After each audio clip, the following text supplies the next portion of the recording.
भवसागर दावा नल है, नरकाग्नि है, देह धरना, ये नरक में पड़ना, नरक की आग में पड़ना।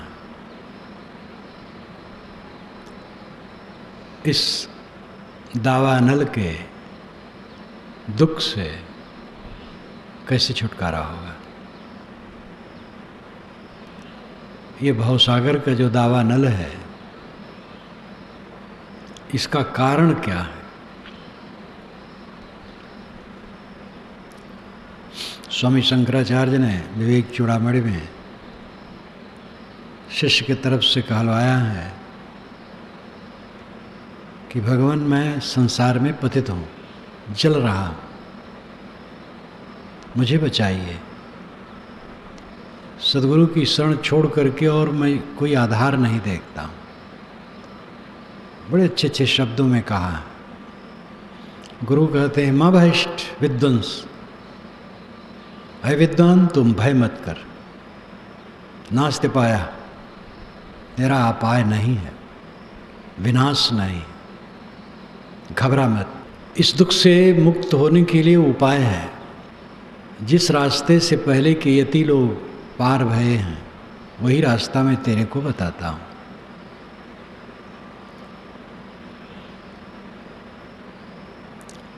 आगे उन्होंने कहा है परमात्मा तो तुझ परमात्मा को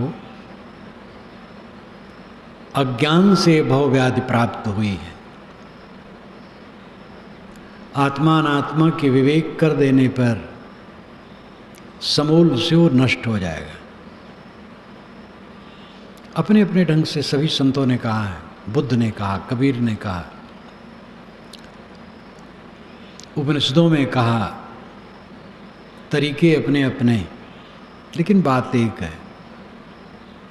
अनात्मा में हमारा मोह, मोह का कारण अज्ञान, न समझना, अपने को और पर को न समझने से पर में मोह होता है। अपने और पर को ठीक से समझ लेने पर मोह मिट जाता है, अहंकार मिट जाता है और दुख खत्म हो जाता है। इस समझना ही बहुत मुश्किल है। जितने परमार्थ परायण कहे जाते हैं, वो कितने लोग समझते हैं? एक व्यक्ति के पूरे शरीर में आग लग गई हो और भाग करके सामने के तालाब में बुझाने चाहे, कोई और बात कर पाएगा वो? और नहीं कर पाएगा। ये तो मैंने उदाहरण दिया। किसी के शरीर में आग लगे तो पानी में नहीं उसको बुझाना चाहिए, उल्टा हो जाएगा। घर घर में एक बहुत बढ़िया दवाई है, आलू। कहीं शरीर में आग लगे, तुरंत आलू कुचल करके पीस करके लेप देना चाहिए, फिर और दवाई खोजना चाहिए। ये मैंने बचपन में देखा। एक सज्जन के यहाँ एक फंक्शन था, विवाह था, क्या था याद नहीं, बहुत थोड़ी उम्र थी मेरी। जो उस फंक्शन में, कार्यक्रम में एक सक्रिय नाई था, कुछ कर रहा था आग के सामने, उसको आग लग गई पैरों में। कोई कहा पानी लाओ, तो एक ने कहा अरे चुप चुप पानी मत ला। तुरंत आलू पीसा उन्होंने, लेप दिया। आलू सरल चीज़ है, सबके घर में प्राय हुआ करता है। तो उदाहरण दिया एक उदाहरण के लिए कि आग शरीर में लग गई हो, उसको बुझाने के लिए कोई तालाब में जा रहा हो, कुछ और बात नहीं कर पाएगा। जो सच्चा मुमुक्ष होगा वो तो अपने दुख को देखता है।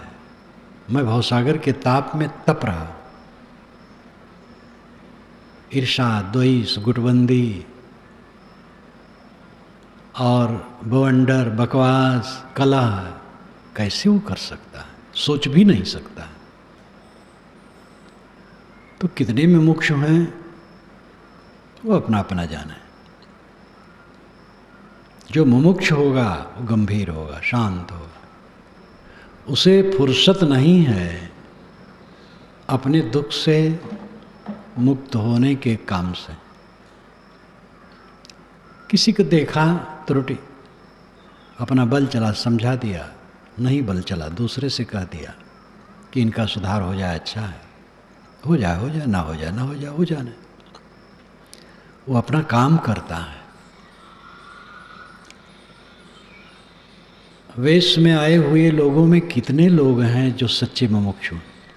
सच्चे मुमुक्ष की वाणी, रहनी बिल्कुल अलग होती है।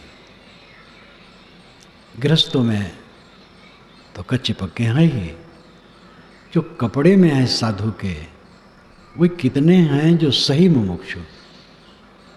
सही मोक्ष तो सदैव अपने ताप को देखता है। जग दुख देखब कठिन है और सहज सब बात। हमारा संबंध केवल हमसे है। यत्र नान्यत् पश्यत नान्यत् शृणोत नान्यत् विजानाति स भूमा। जहाँ पर दूसरे को नहीं देखा जाता, दूसरे को नहीं सुना जाता, दूसरे को नहीं जाना जाता, वो भूमा है। और जो देखा सुना जाना जाता वो अल्प है, तो नाशवान है। जहाँ तक हम सोचते हैं वो अल्प को सोचते हैं। न सोचना ये भूमा के लिए है, अनंत के लिए। मोक्ष प्रपंच शून्य और हेतु रहित है, उसमें प्रपंच नहीं है, तत्व सारदी नाही। कबीर देव ने कहा उसमें काल काल परने नहीं, तहाँ संत बिरले चाहें। तो कहने में लगता कोई अलग जगह है, अलग नहीं है। तत्व प्रकृति ऋतुएं काल अकाल जगत प्रपंच आत्मा में नहीं है। प्रपंच शून्य मोक्ष है और कारण शून्य है। मोक्ष का कारण नहीं होता। मोक्ष का कारण होगा तो मोक्ष स्वयं कार्य हो जाएगा और कार्य नाशवान होता है, मोक्ष नाशवान नहीं। तथागत बुद्ध ने भी कहा है। धम्म पदम समय समय से साधकों को पढ़ना चाहिए। कारण शून्य मोक्ष है। निर्वाण को तथागत ने अनंत माना है, अजर अमर माना है। मोक्ष का कारण होगा तो मोक्ष कार्य हो जाएगा, कार्य हो जाएगा वो नाशवान हो जाएगा। अविद्या की निवृत्ति से मोक्ष है। चावल पकाने से भात है तो भात मिट जाएगा। लेकिन कोई वस्तु है और उसके ऊपर ढक्कन पड़ गया तो ढक्कन को हटा दिया, वस्तु उजागर है। तो जो वस्तु है किसी कारण से नहीं है, वस्तु है, दिख नहीं रही थी क्योंकि आवरण था, आवरण हटा दिया, वस्तु दिखने लगी। ऐसे अपना अस्तित्व और मोक्ष निर्बाध है, लेकिन उस पर आवरण था अज्ञान का, पर्दा हट गया, उद्घाटित हो गया। तो कार्य नहीं हुआ, अनावरण हुआ उसका। मोक्ष का कोई हेतु नहीं है, वो हेतु रहित है, कारण रहित है। वेदांत, कबीरवाणी, बुद्धवाणी, महावीरवाणी, सबके विचार इस पर एक मत है और वो प्रपंच शून्य है। सगुण उपासकों ने सालोक के समीप सारूप सायुज मुक्तियां मानी, वो बच्चों खिलौना है। कोई आकाश में लोक है, दिव्य लोक है, वहाँ सब भोग दिव्य हैं, वहाँ भगवान बैठा है दिव्य। जो उपासना करेगा भगवान की उसी नगरी में जाके बसेगा, खूब बढ़िया आनंद भोगेगा। और करेगा तो उनके निकट बिल्डिंग उसकी बन जाएगी, और करेगा तो उसके रूप वाला हो जाएगा, और करेगा तो उसी में डूब जाएगा। ये बच्चों खिलौना जैसा। मोक्ष है शेष रह जाना, कोई लोक लोकांतर नहीं, कोई भगवान भवानी उसमें नहीं, कोई द्वैत नहीं, स्वयं स्वरूप है। कारण शून्य, प्रपंच शून्य मोक्ष है। और ये जो ताप है वहीं शांत होगा। समय भागा जा रहा है, बहुत थोड़ा है। प्रमाद है जो साधक साधना में नहीं रहते हैं, प्रमाद में जीते हैं। हमारे अहंकार के कारण ये खड़ा है बंधन। हमें अपने अहंकार को गला देना है, बंधन समाप्त हो जाएगा। केवल हंत छुड़ाओ, प्राप्त जीव इच्छा नहीं, केवल हंत छुड़ाओ। हमारे ऊपर जो सुख और दुख के भोग आते हैं वो हमारे कर्मों के फल हैं, उसमें किसी का दोष नहीं। विवेकवान ये भी मानता है मेरी अगर किसी ने निंदा की है तो उसका दोष नहीं, मेरा कर्म फल भोग है। किसी ने मार दिया है तो मेरा कर्म फल भोग है। जो कुछ मेरे ऊपर बीतता है सब मेरा कर्म फल भोग है। और जिसने निंदा की है उसको अपना फल है, वो जाने। लेकिन हमारे ऊपर जो बीतता है वो हमारे कर्मों का फल है। अगर फिर से देह नहीं धरना है तो अब देह का अहंकार न करना चाहिए, और इसकी पूजा और निंदा करने वालों से मोह और वैर न करना चाहिए, और सदैव अपने को देखना चाहिए ग्लान पूर्वक। अपने अहंकार को मारो, अपने जहर को मारो, यही रास्ता है। जहाँ उद्वेग हुआ गड़बड़ हो गया, फिर खो गए, फिर नया कर्म बनने लगा। अपने में उद्वेगित हुए, दूसरे के लिए उद्वेगित हुए, कहीं के लिए उद्वेगित हुए, तो फिर कर्म बंधन बनने लगा। जीवन मुक्ति और विदेह मुक्ति जो समझ पाए, समझने वाले भी कितने होते हैं। हमने वेशधारियों को देखा, समझने वाले नहीं हैं उसमें। समझने वाले भी हैं तो करने वाले नहीं, एकदम पूरा बदहवास। किस लिए आए और क्या कर रहे हैं? तो जब रोज देखा इस बात को तब समझ में आएगा, तब ठहराव होगा। बड़ा भयंकर पर्दा अविवेक और अविद्या है। अहंकार में तो सब जल रहे हैं, सब जीव। हम जल रहे हैं, सब जल रहे हैं, सब तेंधारी अहंकार में जल रहे हैं।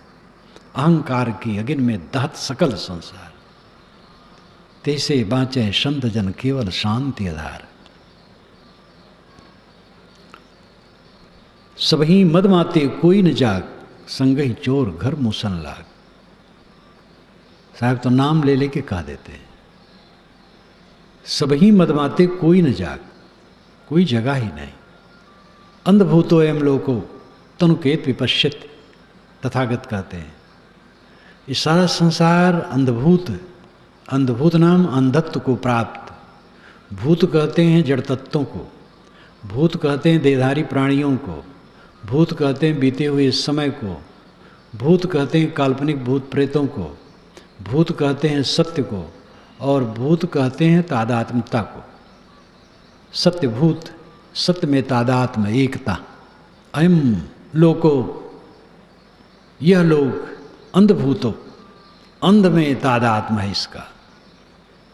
ये सारा संसार अंधा है। तनुकेत विपश्यति, तनुकेत थोड़े लोग हैं जिनको दिखाई देता है। तथागत को जब शांति मिली और उनको बोध हो गया कि दुख है, दुख का कारण है, दुख की निवृत्ति है और उसका साधन है। दुख शरीर धरना, मन से पीड़ित रहना, तन से पीड़ित रहना, जन्म मरण में बहना, ये दुख है। इसका कारण है अज्ञान, मोह, तृष्णा। इसका त्याग हो सकता है, त्याग के लिए साधन है सम्यक संयम, अपने को समेट लेना। जब उनको संतोष हो गया तो सोचे मैं दूसरों को ये बात बताऊं, तो उनको हुआ कौन सुनता है, कौन जानता है, कौन ध्यान देगा। तो फिर सोचे कि मैं जैसे हूँ कोई तो होगा। अच्छा, अपने पूर्व गुरुओं को समझाऊं। आलार कालाम उद्दत रामपुत। आलार कालाम ये सांख्यवादी थे और उद्दत रामपुत ये वैशेषिकवादी थे। दोनों के पास में रह करके उन्होंने सीखा समझा था। तो कहीं इन गुरुओं को समझाऊं कि महाराज इस पर ध्यान दीजिए, कुछ चले।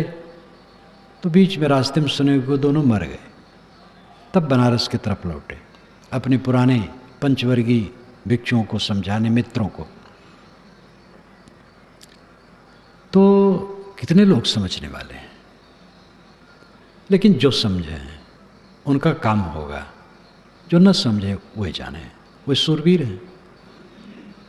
जो समझता है जिंदगी को, जो समझा जिंदगी को रोता है। अपना पापी शरीर, पापी मन, पाप से शरीर बना, विषय वासना से शरीर बना। विषय वासना हमारे मन में थी तब देह में आया। जिन माँ बाप के संयोग से शरीर बना वही विषय वासनात्मक है। तो निमित्त कारण, उपादान कारण वासनामय है। ये पाप से शरीर बना, पाप का शरीर धारण करके हम लोग जी रहे हैं।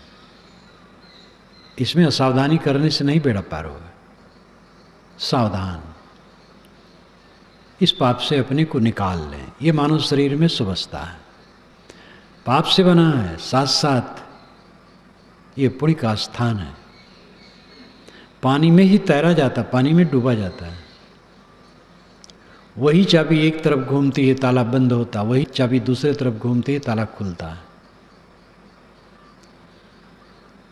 यही शरीर है, यही मन है, इसके द्वारा साधना करके हम मुक्त हो सकते हैं। और इसके द्वारा बंधन तो सब बना ही रहे हैं। सब सूरवीर लोग बंधन बना रहे हैं, गृहस्थ बना रहे हैं, साधु वेशधारी बना रहे हैं, ब्रह्मचारी बना रहे हैं, बड़े समारोह के साथ अपना बंधन बना रहे हैं। बिरले बिरले हैं जो इसको समझते हैं और अपने बंधन को काटते हैं। हमारे ऊपर जो कुछ आता है हमारे कर्मों का फल है। साधक इतना ध्यान दे करके सब सहता है। और जहाँ अहंकार जगह तो फिर नया कर्म बनेगा, तो फिर आगे के लिए बहुत शुरू हो जाएगा। जहाँ हमारे मन में अहंकार आया तो अहंकार युक्त वाणी निकलेगी और अहंकार युक्त कर्म हो गए, फिर मुझे वो बांध देंगे। ज्यों सोना ललनी गयो कीट कुसारी माज, ऐसे गतिया जीव की भई दिवस ते सांझ। हम अपने ही कोसा में उलझ करके जलते और मरते हैं।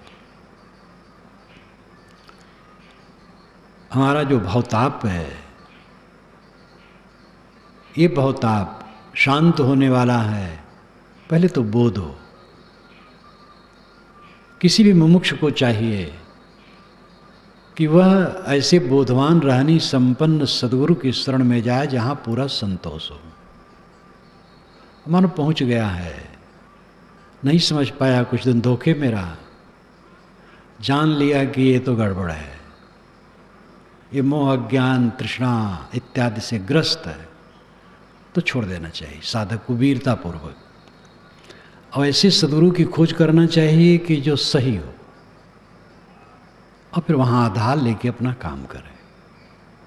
सद्गुरु के बिना एक काम नहीं होगा, आधार चाहिए। समझ लेने के बाद भी आधार चाहिए। पता नहीं मन कहाँ भटक जाता है, व्यवहार में कहाँ भटक जाएगा। किसी का अदब चाहिए, लिहाज चाहिए, और किसी का ऐसा जीवन चाहिए कि जिसके जीवन से प्रेरित हो करके साहस हो आगे बढ़ने के लिए। तो ऐसा पूर्ण सद्गुरु के आधार में ही संभव है। वेदांती लोग श्रोत्री ब्रह्मनिष्ठ कहते हैं, पारखी लोग बोध और रहनी संपन्न कहते हैं। बात दोनों एक है। श्रोत्री का मतलब जो बहुत सुना हो। पहले किताबें नहीं थी, गुरु सुनाते थे, से सुनता था, और सुनते सुनते महाविद्वान हो जाते थे। यहाँ स्वामी शंकर ने माँ भयष्ट विद्वन कहा, अविद्वान भयभीत मत हो। मुमुक्ष को कहा, शिष्य को कहा। विद्वान क्यों कहा? इसलिए विद्वान कहा जो भवताप को देख ले, उससे बड़ा विद्वान कोई होता है? बड़े बड़े विद्वान हैं, वासना में बहते हैं, बिलबिलाते हैं, बिलबिला के मरते हैं। जो भाव के ताप को देख ले वो विद्वान है। वह साधक जब गुरु के पास पहुंचा, क्लांत हो करके कहा, भगवान मैं पतित हूं संसार में, दावा अग्नि में जल रहा हूं, मुझे बचाइए। आपके अलावा कोई शरण नहीं दिखता। तब गुरु ने कहा, मैं भ्रष्ट विद्वान, माँ भ्रष्ट विद्वान, अविद्वान भय मत कर। विद्वान उसको कहा गुरु ने, जो अपने दुख को जान ले वो विद्वान है। और तो पोथी पुराण पढ़ने वाले बहुत हैं। और जहाँ कोई अपने दुख को जाना वो नम्र हो जाएगा और अपने अहंकार को गलाएगा। अहंकार जहाँ उदय हुआ फिर नया कर्म बनेगा। हमें किसी ने गाली दी, हमें किसी ने मारा, हमारी निंदा की, हमारा कर्म फल भोगे, हम साले देह धरे हैं तो ऐसा हो जाता है। हम अहंकार करेंगे तो फिर हमारा नया कर्म बनेगा। बदला लेना चाहेंगे, दुख देना चाहेंगे, फिर हमारा कर्म बनेगा और फिर भवबंधन से छुटकारा नहीं। इसी गुत्थी में जीव भटकता रहता, नरक भोगता रहता है। मालूम होता है ये सब सच है, घर द्वार आश्रम संबंध सब ऐसे रहेगा, देखते देखते बस छूट जाएगा, कुछ सत्य नहीं। जो मिलता है झूठ है, जिसको मिलता है वो सच है। मैं सच हूँ और जो मिलता है झूठ है। मिलता है छुटता है, मिलता है छुटता है, उसमें क्या गांठ बांधे, कहाँ अहंकार करे। मैं सच हूँ, मैं सब समय रहता हूँ, मैं सब समय हूँ। और जहाँ अहंकार किया तहाँ फिर नया कर्म बनेगा, फिर जीवन मुक्ति नहीं होगी। जीवन मुक्ति नहीं होगी, विदेह मुक्ति नहीं होगी। इसलिए स्वयं अहंकार उदय न होने दे अपने में, अपने में कामना और तृष्णा उदय न होने दे। सब साल है, पूरा साल है, पूरा साल है। व्यवहारिक के लिए जो व्यवहारिक आदमी हैं उनको न्याय दंड भी देना लेना पड़ेगा। सहने वाले को भी अगर वो परिवार समाज चलाता है तो उसको न्याय दंड ये सब भी करना पड़ेगा। तो न्याय दंड में कोई क्रोध नहीं रहता। जज जब फांसी की भी सजा देता है तो उसके लिए बैर नहीं रहता है। दंड वैसा बुराई किया रहता है इसलिए दंड देता है। इसी प्रकार माता पिता, गुरु, समाज के प्रबंधक, पार्टी के नेता या और भी जहाँ जहाँ कुछ लोगों को लेकर चला जाता है वहाँ न्याय दिया जाता है, दंड दिया जाता है। दंड भी कल्याण के लिए है, तो वो पाप नहीं, हित के लिए। व्यक्तिगत साधना के लिए ये नहीं है। हमें किसी ने गाली दी तो हम दंड न दें, हमारा किसी ने अपमान किया, हमें किसी ने मारा तो हम दंड न दें। मोक्षार्थी के लिए मैं कहता हूँ, जो मोक्ष चाहे, मोक्ष का अर्थ है शांत चाहे, इस जीवन में सच्चा सुख चाहे, आनंद से जीने का ये जीवन है। बिस्तर पर पड़ो, सो जाओ 5-6 घंटे। मैं इस बुढ़ापा में 5-6 घंटे सोता हूँ, 5 से 6 तक, और एक नींद रहती है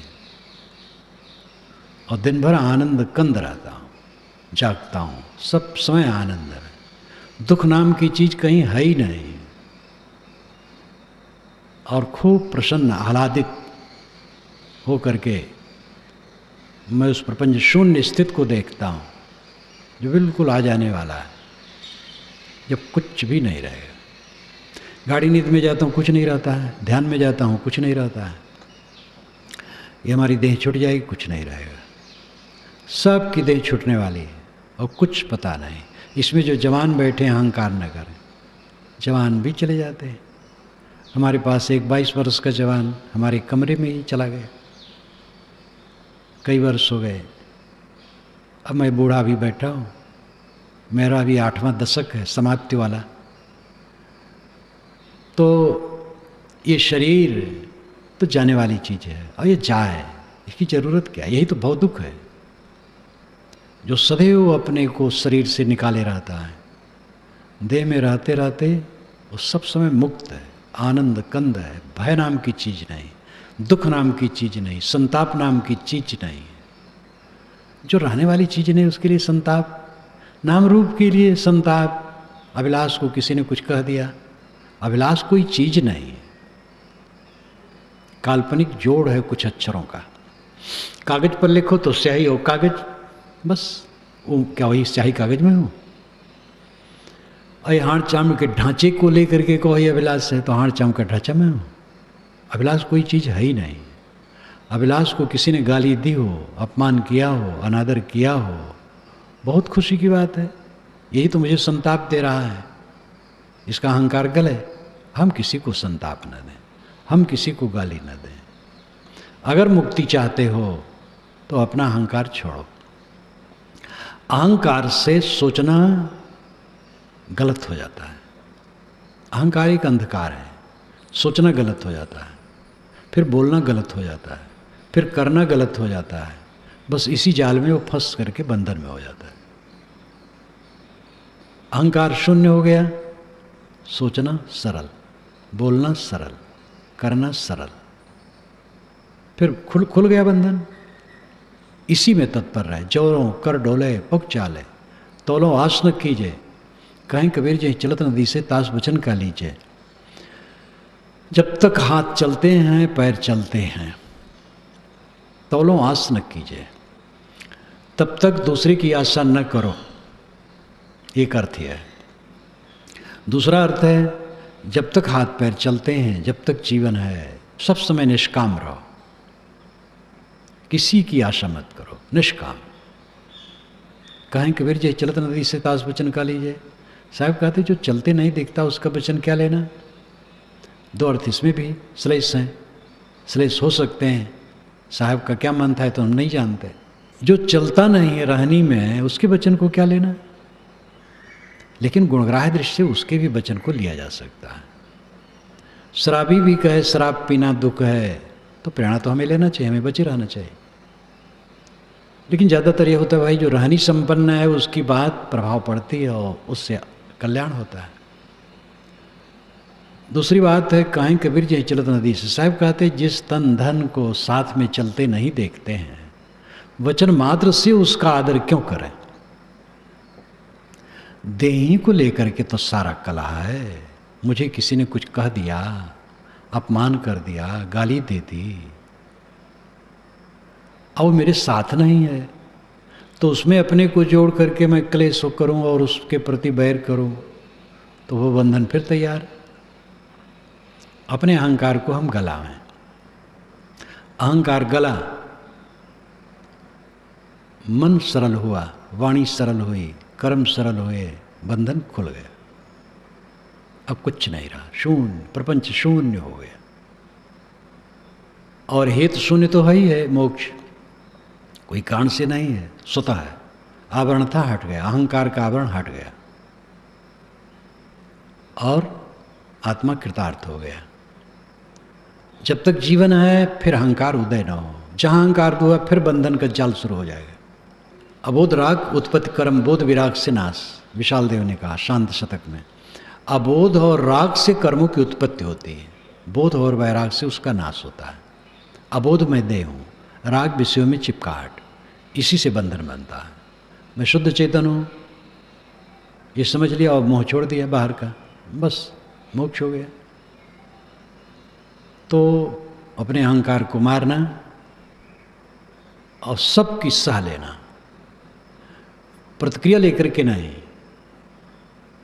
उसने हमें कहा ये सोच करके नहीं, जिसने कहा सब ठीक कहा, कम कहा और कहना चाहिए, ये सोचे।